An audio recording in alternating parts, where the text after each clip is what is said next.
Welcome to Sketchup.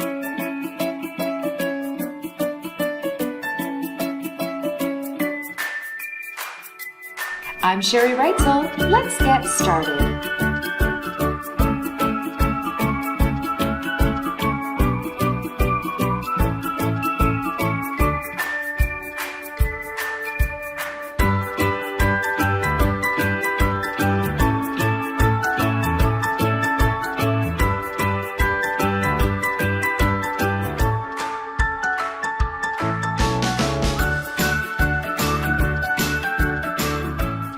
Welcome to Sketchup. This is Module 1, Basic Tools, Surface Imagery, and Labels. We're going to begin today by looking at navigation within SketchUp. The first thing that you will notice when you open up the simple template are 3 lines in various colors.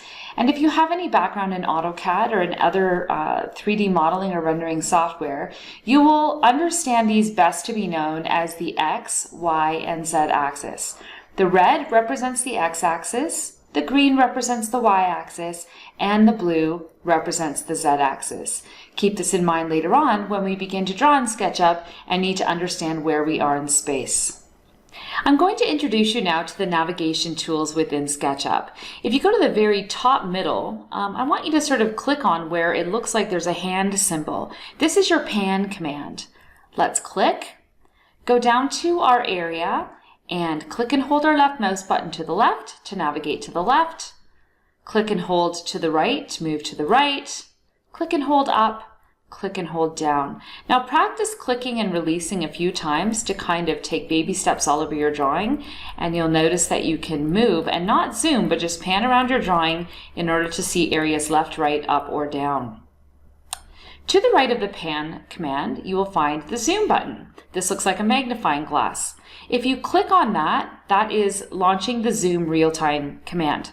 With your left mouse button, if you hold down on the screen, you will be zooming out in a very smooth motion. And if you click and hold and drag upwards to the right, you will be zooming in your drawing. It will be non-specific, but you will be zooming in a very smooth manner. Now, a very similar zoom command to that would be the wheel in the very middle of the mouse. You can use that wheel. You'll notice it's a little choppier, but that's another way to do a zoom real-time command, kind of just to very loosely zoom in and out of your screen. If you look now to the right of the zoom real-time command, you will find zoom extents. Now zoom extents is like zoom extents in AutoCAD or zoom all.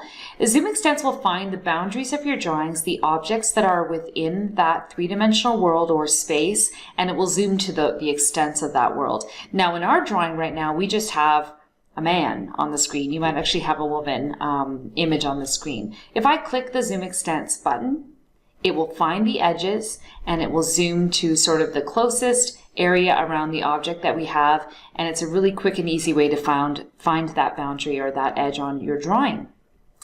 One thing you'll notice when we are navigating is at any time, if you want to have more navigation options, you can click on any of those buttons and then right-click on your screen to either exit out of the zoom command or the pan command or the zoom extents. Or you may do other things like look around. Let's click on look around.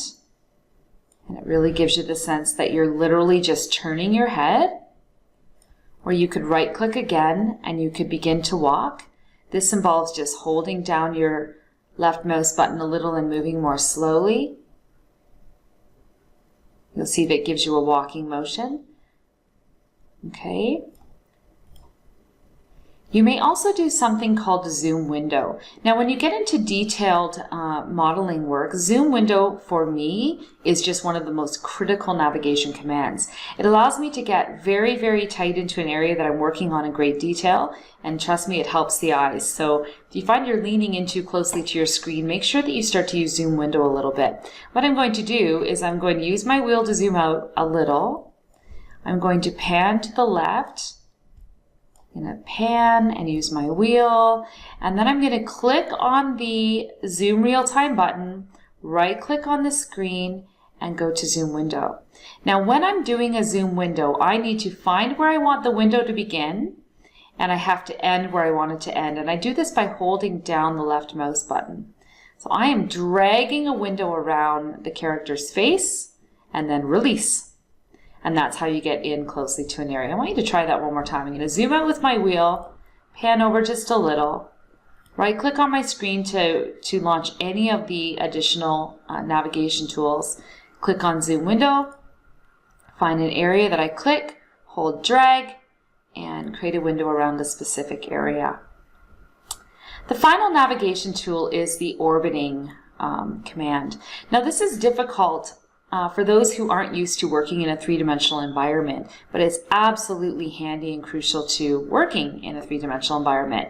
This is the icon right here, the shortcut. This is called orbit. If I click on orbit, I'm both moving about left, right, and up and down. And so you can see as I hold my left mouse button, I'm actually orbiting literally around the drawing, okay? Now he always faces one way, but you'll notice when we actually have an object in there, we'll be able to see all the sides. So we click on orbit. If we drag down, we're gonna go above our work.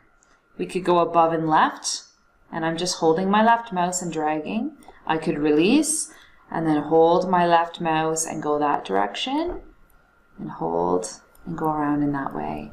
I could also click and drag, release, click and drag, release, so I can catch my breath. For some people, this is a little difficult. So if that's a little difficult for you, just practice it quite a bit.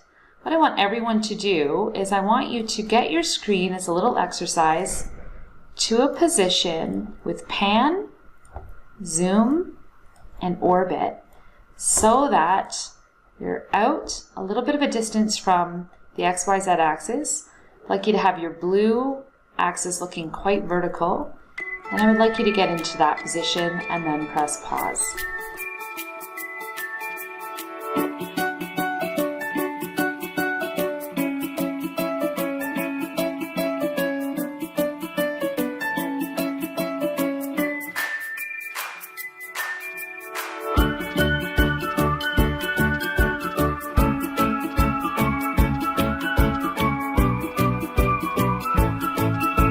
In order to analyze and edit surface imagery of a model, we're going to learn now how to use the Get Models button within SketchUp.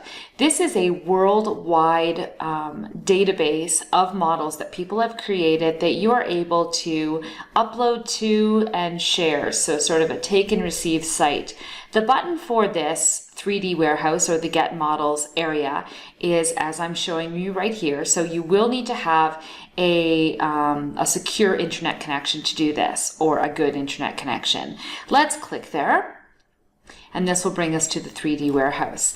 Now I can almost type anything in this area to search for something that might be in line with what I might need. Later, what we'll learn to do is to find and explode and take objects out of models and so forth. But right now I'm going to type in, let's say for example, just Gothic church. Let's see what actually comes up here. So there are countless options. I'm just going to choose one, and I think I'm going to choose one that's pretty simple. This is pretty simple. So for the sake of this tutorial, I'm going to choose this. Now you have two options at this point. You could click on the model to get more information about it, as I've just done.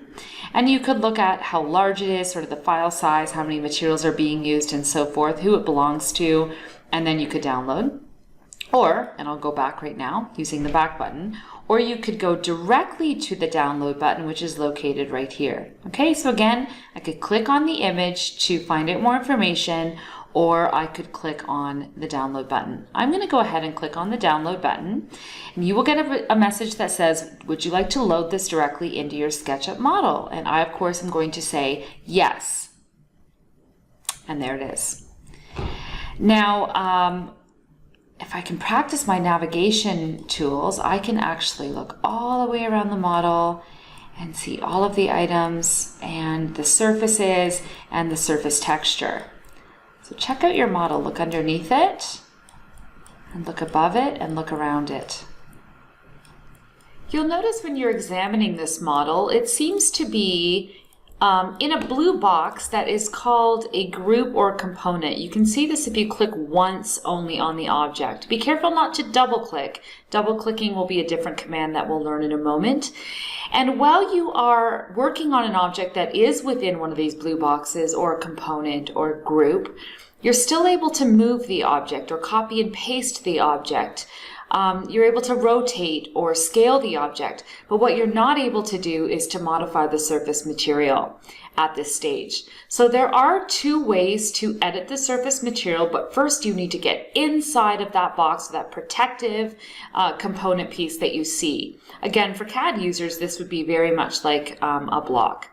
So if you click once on the object, and this is the first way to edit it, and then right click on that object, okay? Again, click once on the object and then right click on the object. You will see a spot that says explode. Now we're going to go ahead and explode the object. But be aware, well, before we do this, two spots up here, you'll see one that's called edit component. Either of these two options is a way that you can edit the surface material of an object. The difference between explode and edit component is explode literally will do just that. It will completely explode the object so that you're back to its original surfaces, lines, and basic elements of the object. So it will take it down to its very, very dissected bare minimum. Edit component will allow you to continually get inside of the boxes while still protecting it when your work is complete. I tend to be a fan of editing components, but I'd like you to try both. So we're going to go ahead and hit explode. Now, if that doesn't seem to explode your object, and sometimes it doesn't, what that means is that the person that created this object did so by making an element and making that element a component, and then doing a new element and making those two things a component, and then taking those two boxes and making the whole thing a component. And so what you may find is that you have component upon component upon component. In saying that, all that really means is you may need to explode it that many times, 2 or 3 times. So I'm going to hit explode again. And you'll see the second time that I did explode, I got down to some basic surfaces here. As soon as I'm down to basic surfaces, that tells me that I can repaint those surfaces. You'll notice that I can click on surfaces here and here, but when I go over to any of the details on the left or right, those items are still, they still have the blue box, therefore they're still a protected component. Let's work with what we've exploded though. The next thing I would like you to do is click on the paint bucket icon at the very top of your screen in the middle, and this will do exactly that. We will be able to sort of go through some materials that are in SketchUp and repaint the surfaces. Later on, in a later module, I'll show you how to actually upload your own surface materials into any model and really make custom shapes and buildings. But let's click on the paint bucket once together. As soon as we do that, we will get a window on our right-hand side that will show us what surfaces or what materials we have available in SketchUp. It probably defaults to wood, or it may default to one that says in model. Take a look at that down arrow on the right and go through and see if you can find some materials that might pique your interest. So here's brick. You'll find some wood, some tile, some stone, some roofing, and you can go through and change the model. Go ahead and play with that while you zoom in and take a look at the various materials, and I will do the same.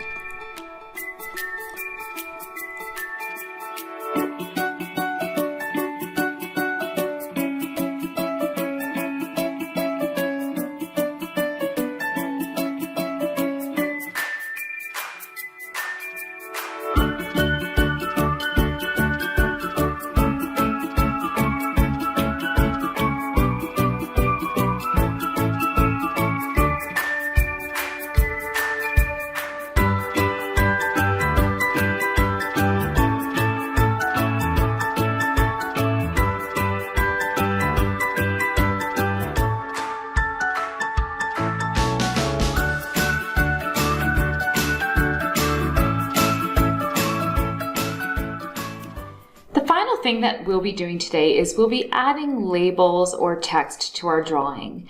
In order to do that, we're going to start by adding something that is called the large tool set, which gives us a variety of additional commands that we can use, or shortcuts, on the left-hand side of our screen. I'm going to get you to go to the View command at the top, and then click on Toolbars, and look for where it says Large Tool Set. Put a check mark in that box, and then click Close. You should notice that a whole bunch of new shortcuts appeared for you on the left, one of which is your labeling button. So I'd like you to zoom out a little bit on your screen. I'd like you to orbit into an area where you might have a view that you really sort of desire or wish to see.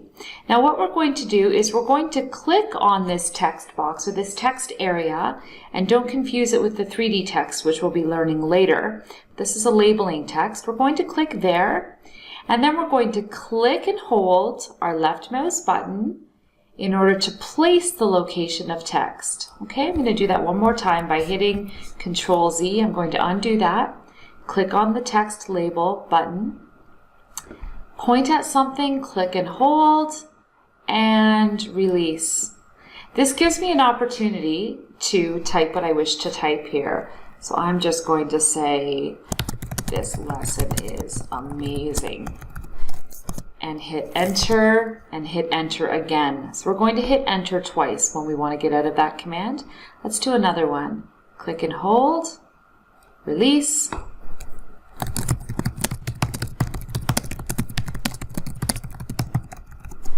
Enter, enter, and you can continue to label your drawing.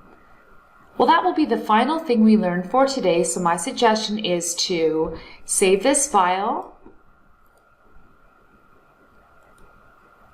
somewhere that you'll remember,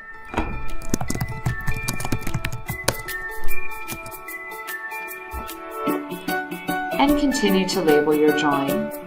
Thanks everyone, and have a great week.